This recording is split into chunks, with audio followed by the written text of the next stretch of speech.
नमस्कार, माझं नाव तुम्ही सांगितलंच नरेंद्र पंडितराव. मी कोल्हापूरहून आलोय. आज मला वाटतं मिक्स शेतकरी आहेत, म्हणजे एकच कुठलं पीक नाही आहे. ऊस आहे, केळी आहे, ड्रॅगन फ्रूट आहे, सीताफळ आहे. तेव्हा आज सगळ्यात जो महत्त्वाचा विषय मी घेणार आहे तो म्हणजे खत व्यवस्थापन. खत व्यवस्थापन म्हणजे नेमकं काय? तुमच्या दृष्टीने खत व्यवस्थापन म्हणजे काय? कधी कुठली खतं टाकायची, बरोबर ना? माझ्या दृष्टीने खत व्यवस्थापन म्हणजे कधी कुठली खतं टाकायची ही नाही आहे. माझ्या दृष्टीने आहे खत व्यवस्थापन म्हणजे मी 10,000 रुपयाची खतं टाकली, पिकाने किती घेतली. पिकाने 10,000ची घेतली तर ते खत व्यवस्थापन. पिकाने जर 1,000 रुपयाचीच घेतली तर त्याला खत व्यवस्थापन म्हणत नाही. तर महत्वाचा जो भाग आहे खत व्यवस्थापन मध्ये, पहिलं आपल्याला आज अगदी सुरुवातीचं म्हणजे बेसिक मूलभूत ज्याला म्हणतो आपण, ते समजून घेतलं पाहिजे की आम्ही जी खतं टाकतो, सिंगल सुपर फॉस्फेट असेल, 10-26 असेल, 9-24-24 असेल, किंवा कुठले खत ते टाकतो, ते पिकाला मिळतं कसं? काही अंदाज? सोपं आहे. खतं देतो, खतं टाकल्यानंतर काय करतो? पाणी सोडतो.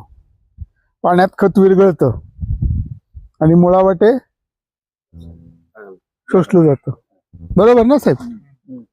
खतं अशीच मिळत असावीत. पहिली गोष्ट, खतं अशी कधी मिळत नाहीत, कधीच मिळत नाही. आता तुम्ही घरी गेला आणि बायकोला जेवायला वाढायला सांगितलं, बायकोनी ताट आणलं, एकात गहू, ज्वारी, तांदूळ, एक वांग सांगितलं जेवा. जेवू शकतो का नाही? आपलं अन्न काय आहे? गहूच आहे ना. आपलं अन्न काय? वांगच आहे. मग का नाही जेवू शकत? शिजलं पाहिजे. त्याचा काय व्हायला पाहिजे? स्वयंपाक व्हायला पाहिजे. त्यामुळं एक लक्षात ठेवा की जोपर्यंत खतांचा स्वयंपाक होत नाही तोपर्यंत ते पिकाला खाता येत नाही. स्वयंपाक होणं हे सगळ्यात महत्वाचं आहे खताचं. आणि या स्वयंपाकाला शास्त्रीय भाषेत विघटन म्हणतात. आपल्या अन्नाचं स्वयंपाक, खतांचं विघटन. विघटन जोपर्यंत होत नाही तोपर्यंत खतं पिकाला उपलब्ध होत नाहीत. तुम्ही ऊस शेतकरी काही आहेत, खोडवा जेव्हा काढतो आणि पुढचं पीक लावायचं, खोडवा काढून घेतो, त्यावेळी 2 वर्ष टाकलेली खतं दिसतात की नाही? तशीच पडलेली असतात. गोळी असेल तर गोळी तशीच असते, पावडर असेल पावडर, पांढरी पावडर तशीच असते. म्हणजे खतांचा 2 वर्ष झालं तरी स्वयंपाक झाला नाही. खतं कुठं पडून आहेत? तशीच जमिनीत पडून आहेत. इकडं कपाशी नाही आहे, कपाशीला रिंगण पद्धतीने खतं टाकतात. कपाशी जेव्हा काढतो ते रिंगण तसंच असतं. किंवा आमच्याकडं पहारीनी खतं घालतात. पहारीनी खतं जेव्हा घातलेली असतात तेव्हा जेव्हा ऊस काढतो ते दाणकी तशीच असतात. हे खतांचा स्वयंपाक होत नाही. आणि हा खतांचा स्वयंपाक कोण करतो? तुमच्या घरी स्वयंपाक कोण करतं? महिला, घरातल्या आई असेल, बहीण असेल, बायको असेल. तसं या खतांचा स्वयंपाक जमिनीत असणारे सूक्ष्म जीवाणू करतात. त्यामुळं मूलभूत माझ्या जमिनीत सूक्ष्म जीवाणू आहेत का नाहीत, इथून सुरुवात होते. तुम्ही सिनियर शेतकरी आहात साहेब. 50 वर्षापूर्वी कशाने नांगरत होता? 2 बैल जोडीनी. त्याच्यानंतर काय झालं? 35 HP चा ट्रॅक्टर आला, फर्ग्युसन ट्रॅक्टरने नांगरट सुरू झाली. त्याच्यानंतर 55-60 HP चा ट्रॅक्टर आला. 55-60 HP चा ट्रॅक्टर खोल नांगरायला लागलं की चाकं उचलतोय, आहे की नाही? सत्य परिस्थिती. म्हणजे जमिनीत काय फरक पडला? जी जमीन 50 वर्षापूर्वी बैलाने नांगरली जात होती, लाकडी नांगराने जात होती, आज 60 HP च्या ट्रॅक्टरने नांगरली जात नाही. याचा अर्थ जमिनीतले सूक्ष्म जीवाणू हळूहळू कमी झाले. हे शास्त्रीय भाषेत सांगायचं झालं तर जमिनीतला सेंद्रिय कर्ब कमी झाला. ऐकलाय सेंद्रिय कर्ब शब्द? ऑर्गॅनिक कार्बन, सेंद्रिय कर्ब ऐकलाय काही जणांनी? सेंद्रिय कर्ब कमी झाला. आणि किती कमी झाला? भारताला स्वातंत्र्य मिळालं त्यावेळी 3% होता सरासरी भारताचा. आता किती माहितीये का? 0.5%. अजून जर सेंद्रिय कर्ब कमी झाला तर आपल्या जमिनीतून गवत पण उगवणार नाही, एवढी भीषण परिस्थिती आहे. त्यासाठी खत व्यवस्थापनामध्ये आमची जमीन समजून घेणं खूप गरजेचं आहे. जमिनीत सूक्ष्म जीवाणू कसे वाढतील? जर त्यांना आपण खाद्य दिलं तर, त्यांना खायला घातलं तर. आज तुम्ही सांगितलं 6,000 रुपयाला 2 चाकी ट्रॅक्टर मिळतो. कशाचा? शेणखत का वापरतात? शेणखत हे जमिनीतल्या सूक्ष्म जीवाणूंचं अन्न आहे. सेंद्रिय पदार्थ जे आहेत शेणखतातले, हे शेणखतातले सेंद्रिय पदार्थ अन्न आहे सूक्ष्म जीवाणूंचं. आणि सूक्ष्म जीवाणू वाढवण्यासाठी शेणखत टाकायचं. शेणखताने झाडं वाढणार नाहीत, जमिनीतले सूक्ष्म जीवाणू वाढणार आणि खतांचा स्वयंपाक होणार. आता तुम्ही शेणखत टाकता, कधी टाकता?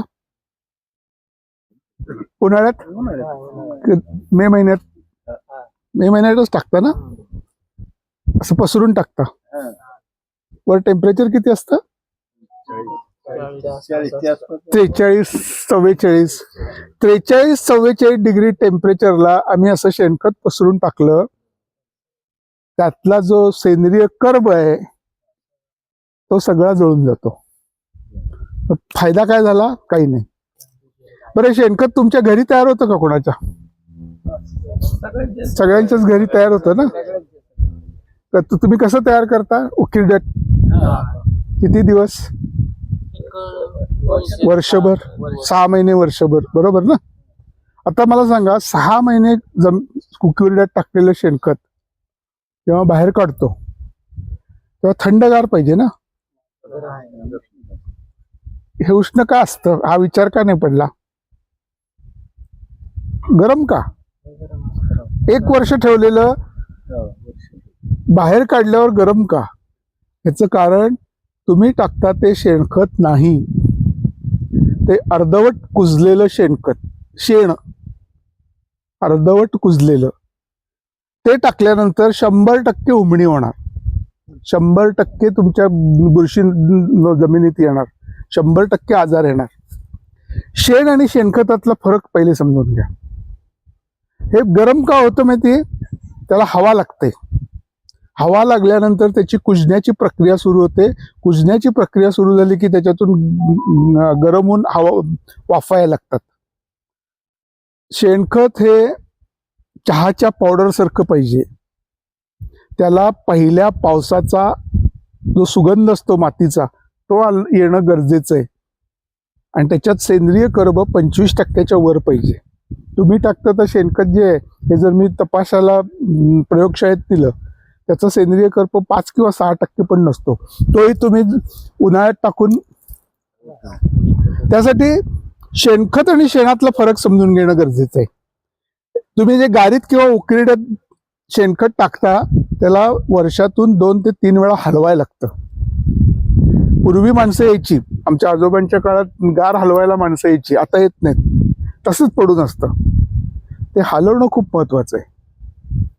आता तुम्ही ते शेणखत जेव्हा बाहेर काढता किंवा ट्रॅक्टरने विकत घेता तेव्हा पहिल्यांदा काय करायचं? त्याचं कुजण्याची प्रक्रिया पूर्ण करायची. त्याचा बेड तयार करून घ्यायचा. 5 फूट रुंद, बाहेर काढल्यानंतर 5 फूट रुंद, 1 फूट जाड. किंवा तुम्ही जर जनावर असतील तर उकिरड्यात न टाकता पाटीवर पाटी शेण टाकून बेड करा. उकिरड्यात टाकू नका.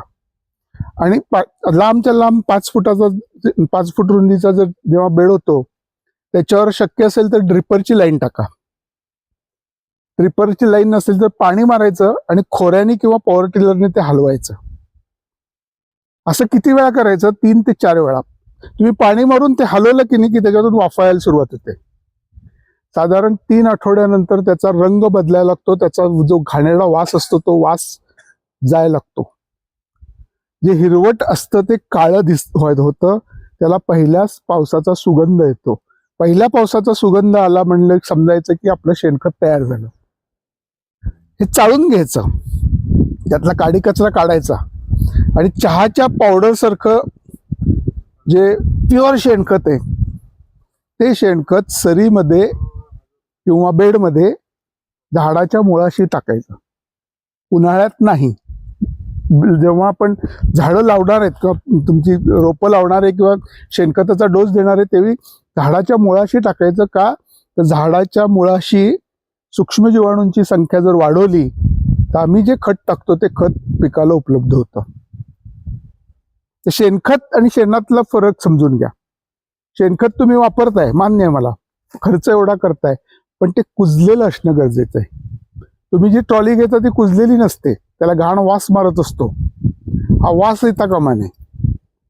किंवा ट्रॉलीनी जर घेतलं, बेड करणं शक्य नाही, ट्रॉलीनी घेतलं तर ढीग मारायचा, जेसीबी बोलवून ते हलवून घ्यायचं आणि पाणी मारायचं. सो 2-3 वेळा केला तर एवढा ढीग एवढा होतो आणि त्यातलं सगळे जे कुजण्याची प्रक्रिया ती पूर्ण होते, त्याचा वास जातो, रंग बदलतो. ते शेणखत आपल्याला वापरायचं आहे. त्याच्यात सेंद्रिय कर्ब भरपूर आहे, त्याच्यामुळे सूक्ष्म जीवाणूंची संख्या वाढणार आहे. त्यामुळं सूक्ष्म जीवाणूंची संख्या जमिनीत वाढवणे हे सगळ्यात महत्वाचं आहे. शेणखत हा एक पर्याय झाला. पर्याय नंबर 2, शेणखत 6,000 रुपये ट्रॉली आहे. आत्ता तुम्ही जेव्हा जेव्हा शक्य आहे तेव्हा तेव्हा हिरवळीच्या खतांचा वापर सुरू करा. ताग आणि ढेंच्या लावायचा. आता आम्ही ऊसाला काय करतो, ज्या दिवशी ऊस लावतो कांडी त्याच दिवशी सरीमध्ये ताग आणि ढेंच्या टाकतो, ताग किंवा ढेंच्या. बाळबांधणीच्या वेळेस तो साधारण या उंचीचा झाल्यानंतर पॉवर टिलरनी बाळबांधणी केल्यानंतर त्याला जमिनीत गाडून घेतो. जमिनीत गाडून घेतल्यानंतर जवळजवळ 5 ते 6 टन सेंद्रिय पदार्थ तुमच्या जमिनीत जातात आणि जमिनीचा सेंद्रिय कर्ब वाढतो. माझ्याकडे काही नाही ना. सेंद्रिय कर्ब वाढणं खूप गरजेचं आहे. तुमचा ऊसाचं उत्पादन तुम्ही सांगताय 70 टन, पण मला माहित आहे की 70 टन घेणारं इथं कोण नसावा. अडसालीला 70 टन म्हणजे सुरूचं 40 टन, सुरू पूर्व हंगामीचं 40 टन आणि अडसाली 70 एकच. 40 टनाच्या वर तुमच्यापैकी मला वाटत नाही खूप असते, तर बोटावर मोजणे एवढे असतील. तर त्यांच्या वस्तीपासून सीताफळाच्या कडे आमच्या वस्तीपासून आहे खांब आहे, पोल आहे तिथं मला.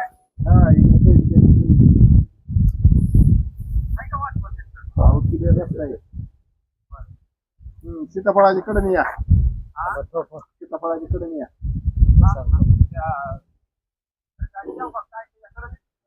हो हो हो.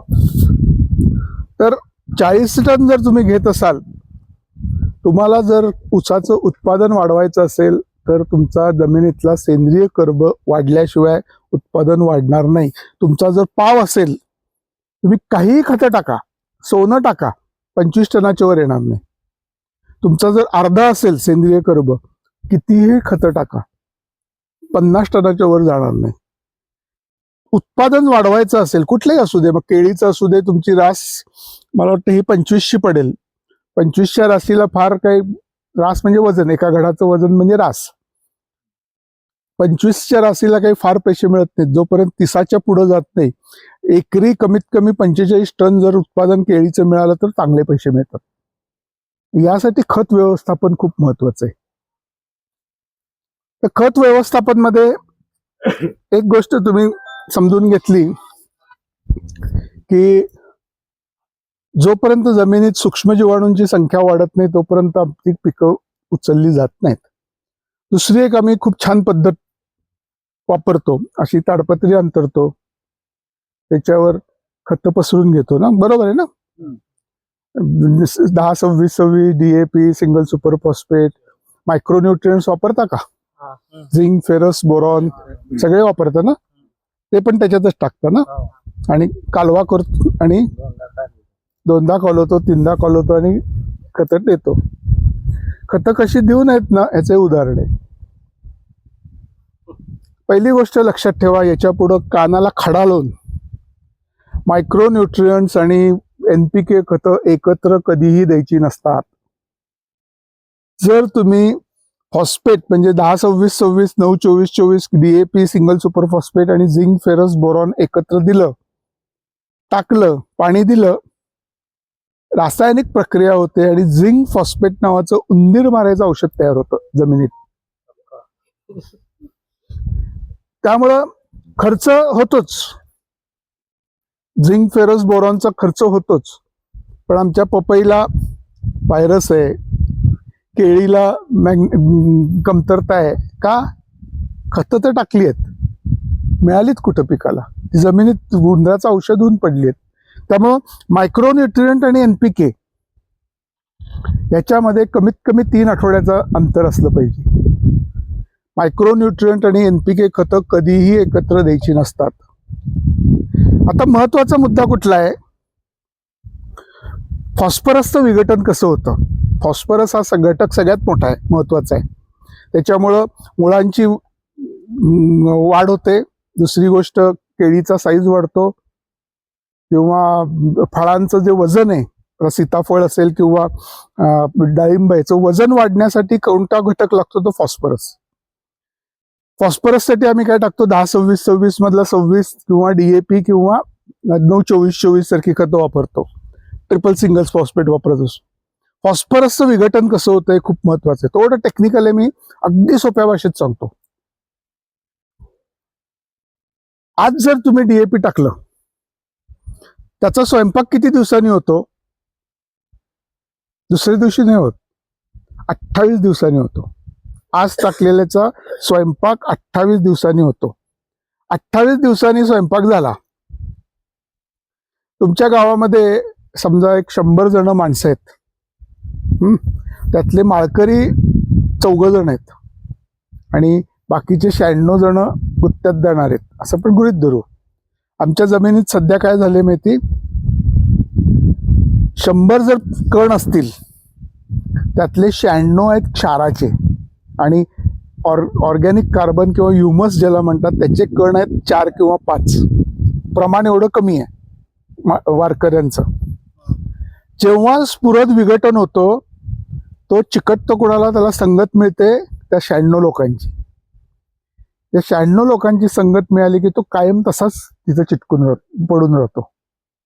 त्याचं स्थिरीकरण होतं क्षाराबरोबर चिटकून. तो जोपर्यंत ह्युमसला चिटकत नाही, ऑर्गॅनिक कार्बनला चिटकत नाही, तोपर्यंत पिकाला उचलता येत नाही.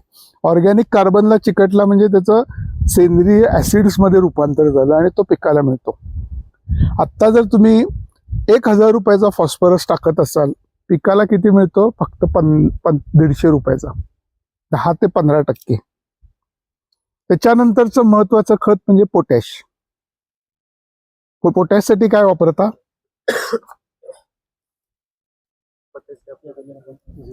0050 वापरता का MOP वापरता? MOP वापरणारे कोण कोण तुमच्यापैकी? पांढरं पोटॅश ड्रिप मधून वापरता केळीला. पांढरं पोटॅश ड्रिप मधून ह्याच्या पुढे कधीही केळीला वापरायचं नाही. ते पोत्याचं पोतं बघितलं तुम्ही कधी? त्या पोत्यावर वॉटर सोल्युबल असं कुठं लिहिलेलं आहे? जरा साहेब फोन थोडा. विद्राव्य खत असं कुठं लिहिलंय? तुम्ही 0050ची बॅग आणा आणि MOPची बॅग आणा. 0050च्या बॅगेवर विद्राव्य खत असं लिहिलंय, वॉटर सोल्युबल फर्टिलायझर. याच्यावर कुठेही दिलेलं नाही. MOP हे मातीतून टाकायचं खत आहे. ते ड्रिप मधून चुकीचं सांगतात. MOP हे ड्रिप मधून द्यायचं खत नाही. ड्रिप मधून दिल्यानंतर होतं काय सांगतो. MOP पाण्यात पटकन विरघळतं. म्हणजे 100 लिटर पाण्यामध्ये 35 किलो MOP विरघळतं. एवढं ते पटकन विरघळतं. MOP जर तुम्ही ड्रिप मधून सोडलं, जसं DAP ला विघटन व्हायला 28 दिवस लागतात, तसं MOPचं विघटन व्हायला 45 दिवस लागतात. तेही तुमच्या जमिनीचा सामू चांगला असेल तर. सामू वाढला असेल तर हा कालावधी 60 दिवसापर्यंत जातो. आपण त्या 45 दिवसामध्ये पाणी किती वेळा देतो? भरपूर देतो. पाटपाणी असेल तर म्हणजे कुठल्याही पिकात पाटपाणी असेल तर सरी भरून देतो. ड्रिपला सुद्धा जमीन पूर्ण भिजून, म्हणजे आतमध्ये गेलं तर इथपर्यंत पाय घोट्यापर्यंत चिखल असतो. भरपूर पाणी देतो, 8 तास 9 तास 10 तास ड्रीप चालवतो. आता जे खत 45 दिवसांनी विघटन होणार आहे ते पाण्याबरोबर कुठं जाईल? इथं जर मुळं असतील तर ते 45 दिवसांनी इथं जातं आणि इथं विघटन झाल्यानंतर त्यातलं काहीच मिळत नाही. एमओपी ह्याला लिचिंग लॉसेस म्हणतात. एमओपीचे एमओपी टाकल्यानंतर दुसऱ्या दिवशी तुम्ही माती उकरून बघा, मुळ्या काळा पडलेल्या असतात, पांढऱ्या मुळा. कारण एमओपी मध्ये 40% हे क्लोराईड आहे, क्लोरीन आहे.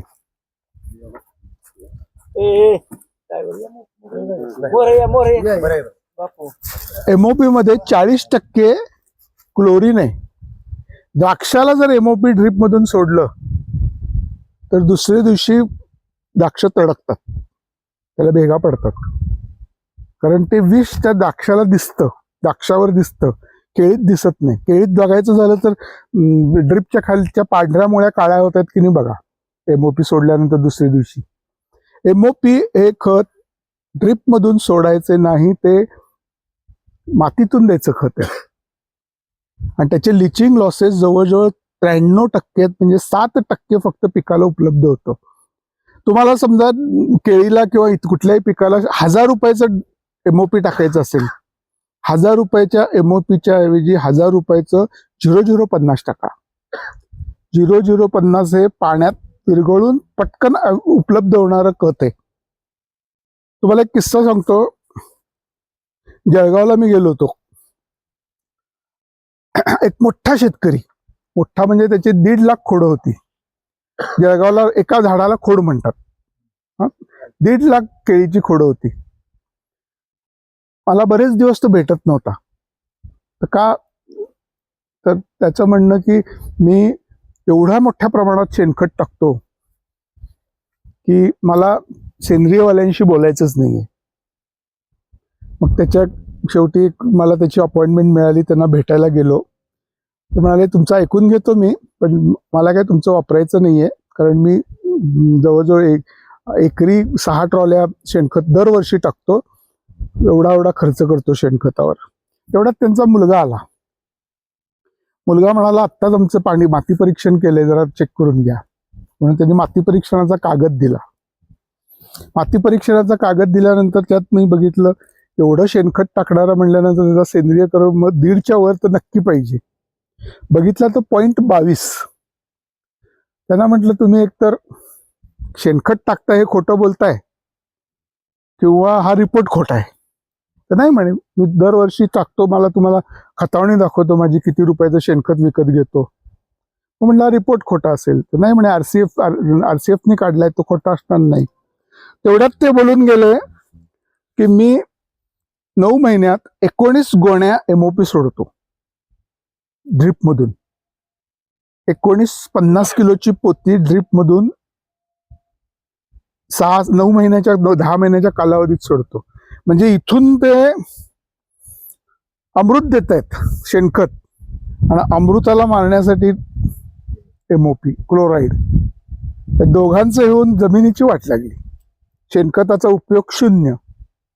जेव्हा ते 0050 वर आले तेव्हा त्यांना 25, 22, 27 रास 42 वर गेली. एकदम फरक पडला एमओपी वरून 0050 वर शिफ्ट झाल्यानंतर. हे खत व्यवस्थापन समजून घेतलं पाहिजे, का, कसं, कशासाठी. आता रासायनिक खतं मिळत नाहीत, ते तर म्हणजे पिकाला मिळत नाहीत, बाजारात मिळतात, पिकाला उपलब्ध होत नाहीत. जमीन एका दिवसात त्यांचा काय आमचा सेंद्रिय कर्ब वाढणार नाही. त्याला ती तपश्चर्या आहे. सेंद्रिय कर्ब वाढवायचं झालं तर वर्षानुवर्ष तुम्हाला त्याच्यावर परिश्रम घेणं गरजेचं आहे.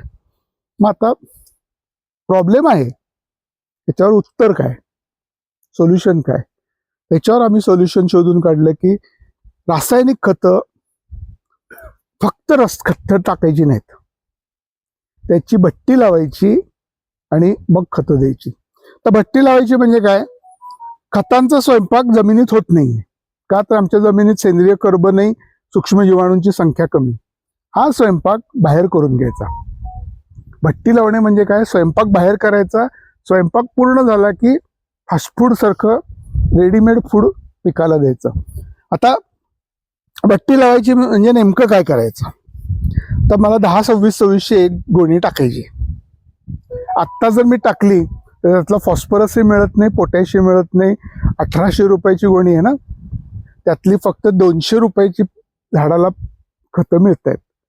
आपल्याला 1800 रुपयाच्या गोणीतली 1800 रुपयाची खतं झाडाला मिळाली पाहिजेत. यासाठी काय करायचं, मगाशी मी तुम्हाला जे सांगितलं, चाळलेलं शेणखत, चहाच्या पावडर सारखं 50 किलो शेणखत खाली पसरून घ्यायचं. त्याच्यावर 10, 26, 26 गोणी टाकायची, पसरून घ्यायची. परत 50 किलो शेणखत घ्यायचं, त्याच्यावर पसरून टाकायचं. खोऱ्या आपण सिमेंट वाळूचा माल जसा कालवतो तसं ते कालवायचं. त्याच्यावर नकळत पाणी टाकायचं, किंवा ते जीवामृत, मगाशी साहेबांनी सांगितलं ना आम्ही जीवामृत करतो, ते जीवामृत टाका, गुळाचं पाणी टाका, काकवी टाका, ताक आपण दह्यापासून बनवतो ते टाका. सूक्ष्म जीवाणू जे मिळत असतात, PSB, KMB वगैरे ते मिळतात ते टाका. त्या हे मिळतात कॅप्सूल्स हल्ली सूक्ष्म जीवाणूच्या, त्या जे काय टाकायचं ते टाका. टाकलं तरी चांगलं, नाही टाकलं तरी काही फरक पडत नाही. हे सगळं हलवायचं आणि ज्या पोत्यातून काढलं त्या पोत्यात परत भरून ठेवायचं. किती दिवस? 3 आठवडे. 3 आठवड्यानंतर त्याचा स्वयंपाक पूर्ण होतो. मगाशी ते फॉस्फेट म्हटलं ना, क्षाराला चिकटतंय आणि फिक्स होते किंवा स्थिर होते, ते फॉस्फेट आणि क्षाराच्या मध्ये शेणखताचा थर तयार होतो त्या खताला, आणि ते कधी चिटकत नाही, क्षाराला पूर्णपणे उचललं जातं. म्हणजे जर भट्टी लावून तुम्ही खतं टाकली तर 1800 रुपयाचं जर पोतं असेल तर पूर्ण 1800 रुपयाची तुम्हाला पिकाला उपलब्ध होतात. यासाठी ही कन्सेप्ट बदला खत व्यवस्थापनमध्ये. एक तर झिंक, फेरस, बोरॉन आणि NPK एकत्र टाकायचं नाही. भट्टी लावताना झिंक, फेरस, बोरॉनची भट्टी वेगळी लावायची, NPK खतांची भट्टी वेगळी लावायची. यामध्ये युरिया टाकायचा नाही, युरिया भट्टीमध्ये टाकायचा नाही. युरियाचं कसे सांगतो, आता जर तुम्हाला 1 किलो बर्फी खायला दिली तर काय होईल? खाल्ली तुम्ही समजा, तहान लागेल, थोड्या वेळाने प्रचंड तहान लागेल आणि तुम्ही भरपूर पाणी प्याल. युरिया टाकल्यानंतर झाडाचं तसं होतं. युरिया टाकल्यानंतर झाडाची तहान वाढते आणि मोठ्या प्रमाणावर पाणी शोषलं जातं. हे पाणी जातं कुठं? पानाच्या पृष्ठभागावर. आणि तिथं वॉटरी टिश्यूज म्हणजे थोडक्यात गळूसारखे, आता इथं गळू झालं मला, माशी कुठं बसणार? तिथं बसते. तशी युरिया जास्त झाला की त्या पानांवरचे जे वॉटरी टिश्यूज आहेत त्याचे आकर्षित करतात पिकाला, किडीला, आणि तुम्हाला किडीचा प्रादुर्भाव खूप होतो. त्यासाठी मला माहिती आहे युरिया 265 रुपयाला मिळतो, सगळ्यात स्वस्त आहे, खिशाला परवडतो, चटकन रिझल्ट दिसतो. युरियाच्या ऐवजी अमोनियम सल्फेटवर जा. कारण अमोनियम तुमच्या जमिनीचा pH वाढतोय, म्हणजे सामू वाढतोय हळूहळू. जो 7.5 पाहिजे तो आता 8च्या पुढे गेलाय. त्याला सल्फरची खूप गरज आहे. अमोनियम सल्फेट मधला नत्र आणि युरिया मधल्या नत्रामध्ये फरक कसा? युरियाचं आयुष्य 48 तास आहे.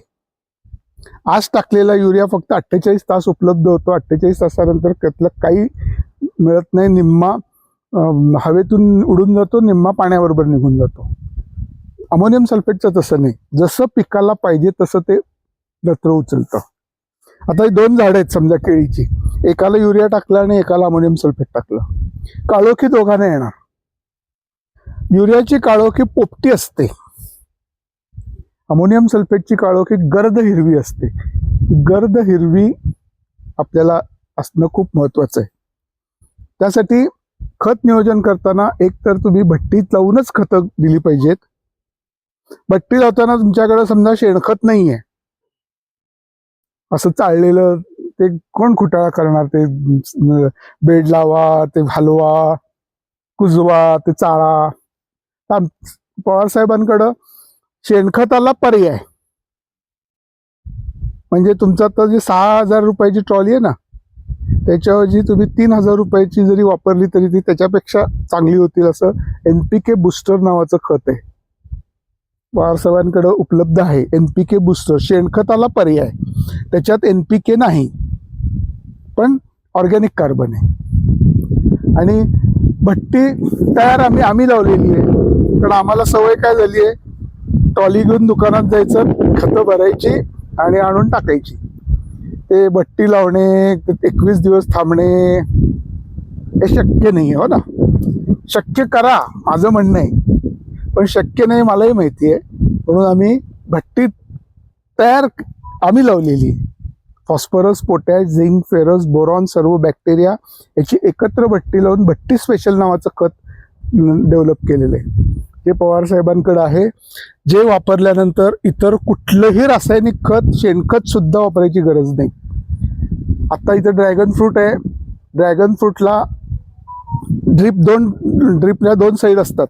एका बाजूला 1/2 किलो, एका बाजूला 1/2 किलो. ड्रिपच्या लाईनच्या खाली 6 इंचावर टाका आणि ड्रिप चालू करा. म्हणजे 6 इंचांनी जमीन उत्करायची. अर्धा किलो इकडं, 1/2 किलो इकडं, 1/2 किलो. फरक किती बघा. आत्ताच आम्ही सलगरेला 13,000 झाडांना ड्रॅगन फ्रूटच्या खतं दिली. आमूलाग्र बदल झाला. तर अधिक उत्पादन घ्यायचं असेल, वजन मोठं पाहिजे असेल तर ही तयार खतं टाकणं खूप गरजेचं आहे.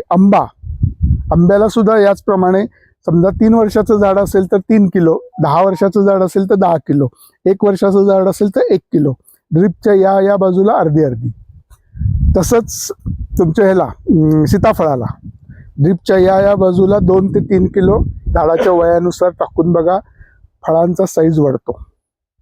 विशेषतः डाळिंबावर तर आमचं फार मोठं काम आहे. सटाण्याला आमचं फार म्हणजे फार मोठा सेल आहे. डाळिंबाला साधारण 1.5 ते 2 किलो 2 वेळा. आणि डाळिंब ज्यांचे त्यांनी लक्षात ठेवा, डाळिंबाचा साईज म्हणजे बेडकीनी किती फुगायचं म्हणलं तरी बैल होत नाही. त्यासाठी त्याच्यात स्वतःच काहीतरी असायला लागतं. डाळिंब फुगतं कधी, वजन कधी वाढतं, त्याच्यात बियांची संख्या जर जास्त असेल तर.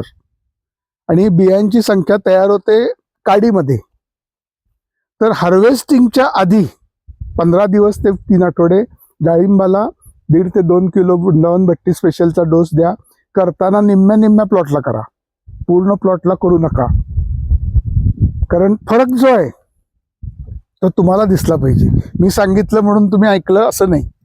निम्म्या प्लॉटला केलं नाही, फरक दिसला, ऑटोमॅटिक तुम्ही सगळ्या क्षेत्रावर याल. तर खत नियोजन हे अशा पद्धतीने करणं खूप गरजेचं आहे. इथं ऊसाचे काही शेतकरी आहेत. ऊसाला आहे ना, सगळ्यांचा ऊस आहे. ऊसाला तुम्ही जर 80 टनाच्या आत उत्पादन घेत असाल, मी अडसाली म्हणत नाही, सुरू आणि पूर्व हंगामी, तर ऊसाची शेती करू नका. काही मिळत नाही. कमीत कमी 60 ते 80 या रेंजमध्ये तुम्ही गेलात तरच शक्य आहे. खतं अशी द्या, त्यांनी फरक वजन वाढेल. पण ऊसात सगळ्यात महत्वाचं कुठलं आहे, जे आम्ही करत नाही, ते म्हणजे ऊसाची संख्या. आत्ताच साहेबांबरोबर मिटिंग होती एक मागच्या आठवड्यात अकलूजला. काय हो साहेबांन गावाचं नाव? अकलूज जवळचं ते गाव लवंगला मिटिंग होती. त्या मिटिंगला आम्ही गेलो. अशीच शेतातच मिटिंग होती. त्याचं 96 एकर ऊस होता. आणि तो IT इंजिनियर आहे, नोकरी सोडून शेती करतो. म्हणाला साहेब 1 नंबरचा ऊस आहे, बघायला या. गेलो. साधारण 2-2.5-3 महिन्याचा ऊस होता. लांबून अप्रतिम दिसत होता. म्हणजे प्रत्येक ऊसाला जवळजवळ 12-13 फुटवे आणि 1 नंबर ऊस. म्हटलं आत जाऊया. त्याला घेऊन आत गेलो. सरीमध्ये फिरायला सुरुवात केली. त्याला दाखवलं, हा इथून किती सुंदर ऊस आहे या 7 फुटापर्यंत. 7 फूट ते पुढचे 12 फूट बघ म्हटलं. पहिले 1 फुटावर, नंतर 1.5 फुटावर, नंतरचा ऊस 2.5 फुटावर, नंतरचा गॅप पडल्या होत्या. त्या गॅप का पडतात? आम्ही लावण करताना कांड्या लावतो. हा जर बघितला ऊस तर वरचे पासून खाली 6-7 फुटापर्यंतचे डोळे असतात ते टपोरे हिरवे गार असतात, मोठे मोठे असतात. जसा ऊस मुळाकडे जातो त्याचे डोळे असे बारीक बारीक बारीक होतात, वाळतात आणि काळे पडलेले असतात. हा ऊस लावल्यानंतर त्याच्या इथं जसं झालं होतं 6-7 फूट उत्कृष्ट, खालचे 2-3 फुटावर गॅप. ही गॅप तुमची संख्या कमी करते.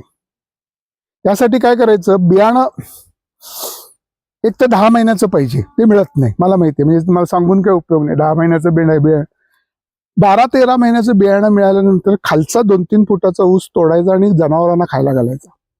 तो तुम्ही जर वापरला तर जमिनीत तुमची संख्या ऊसाची कमीच होणार.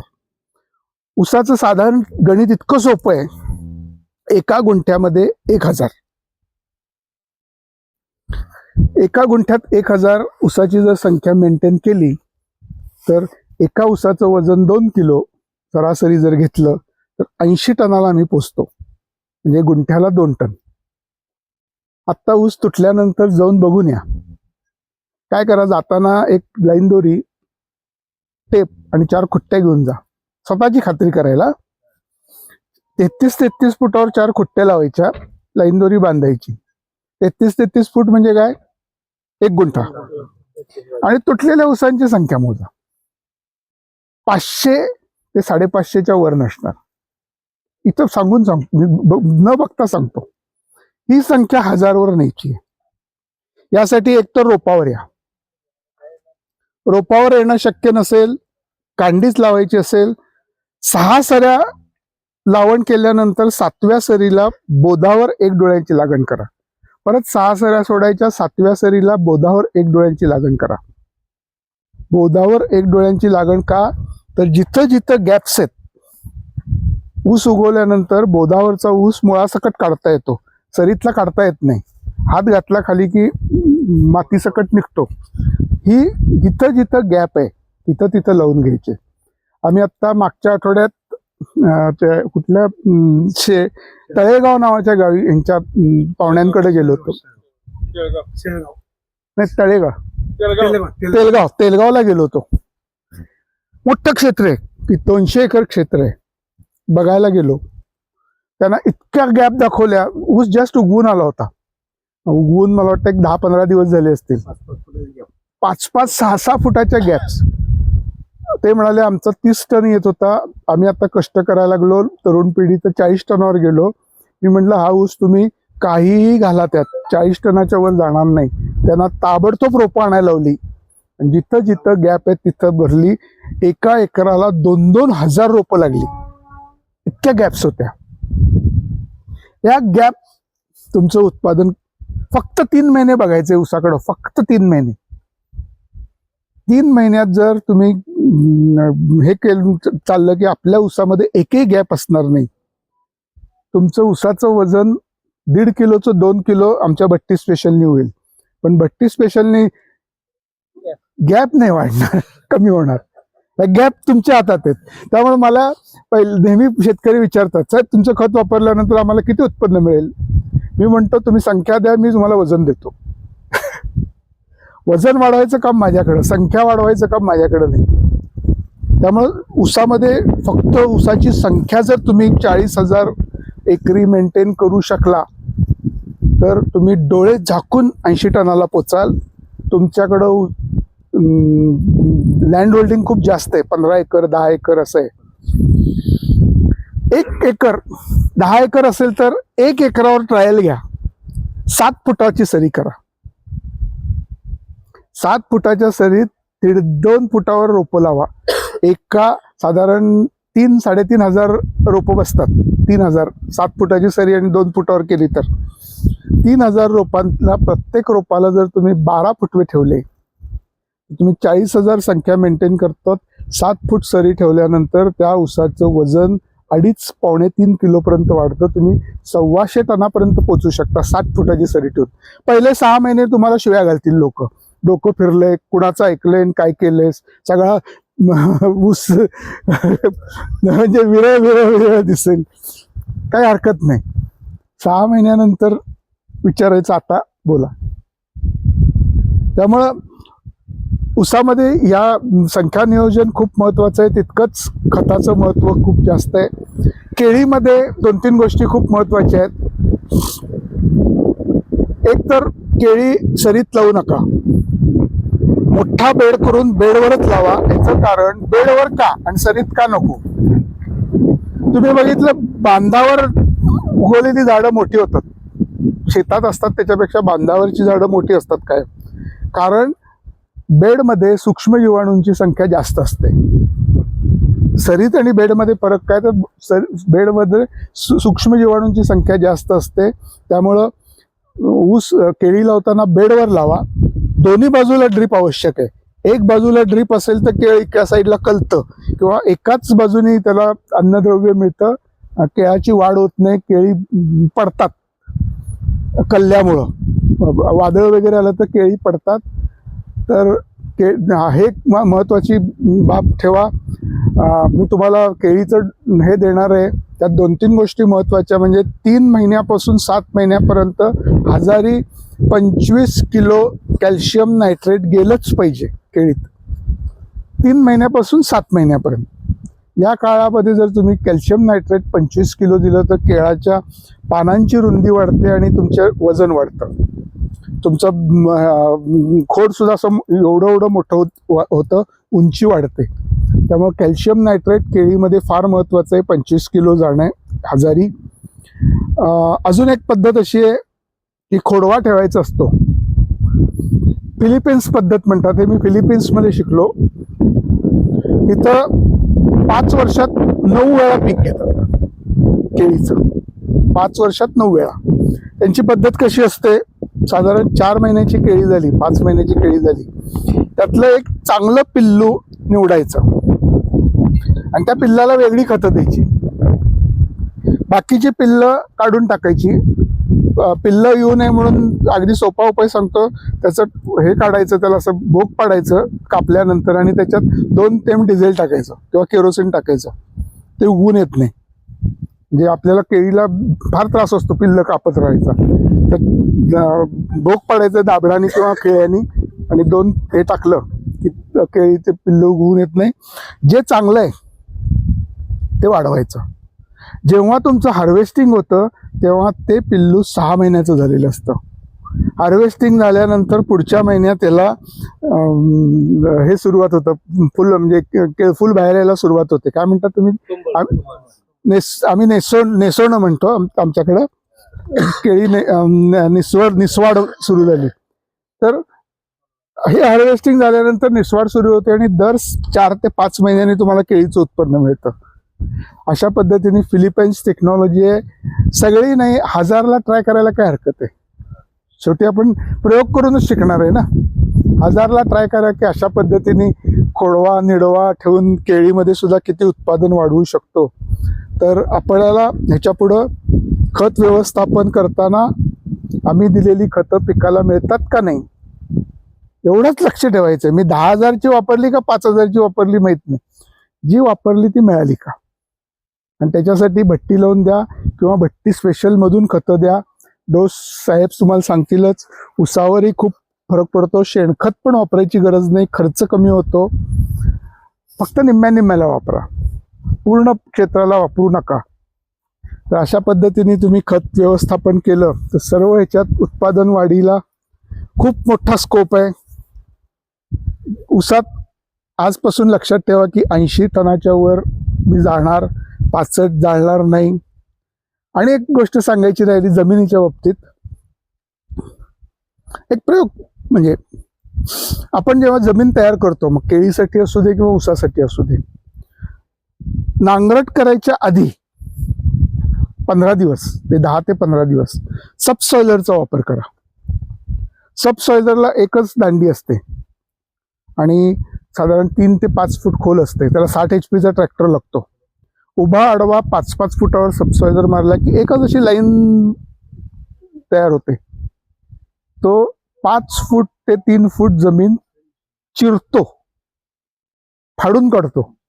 आणि सबसॉइलर वापरल्यानंतर जेव्हा तुम्ही जमीन तापू देता तेव्हा आतमधले सगळे विषारी वायू बाहेर येतात, जमिनीत ऑक्सिजन जातो, 5 फुटापर्यंत जमीन तडकते.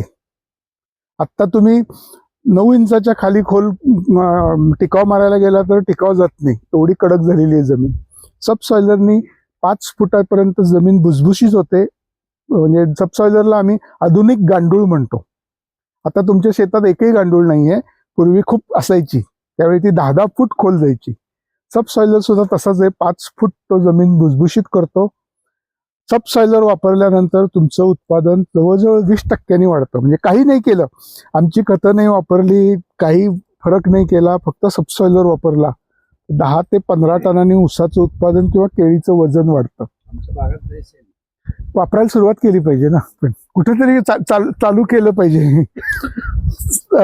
सबसॉइलर 60 HP चा ट्रॅक्टर लागतो, त्याच्यामुळे जमीन खूप सुधारते. दर 2 ते 3 वर्षांनी त्याचा वापर करा आणि अशा पद्धतीने थोडं प्रयोगशील व्हा. आमच्याकडे काही शेतकरी आहेत जे 9 फुटाची सरी ठेवतात ऊसामध्ये आणि आंतरपीक हळद घेतात. हळद गेल्यानंतर 4 महिने भाजीपाला घेतात आणि त्यांचं टार्गेट असतं की एकरी 4.5 लाख रुपये मिळवायचे. त्यामुळे शेतीसारखा दुसरा कुठलाही चांगला व्यवसाय नाही, फक्त व्यवसाय म्हणून त्याच्याकडे बघा आणि किती फरक पडतो ते तुमचं तुम्हाला लक्षात येईल. माझी बडबड तुम्ही ऐकून घेतली त्याबद्दल खूप खूप धन्यवाद.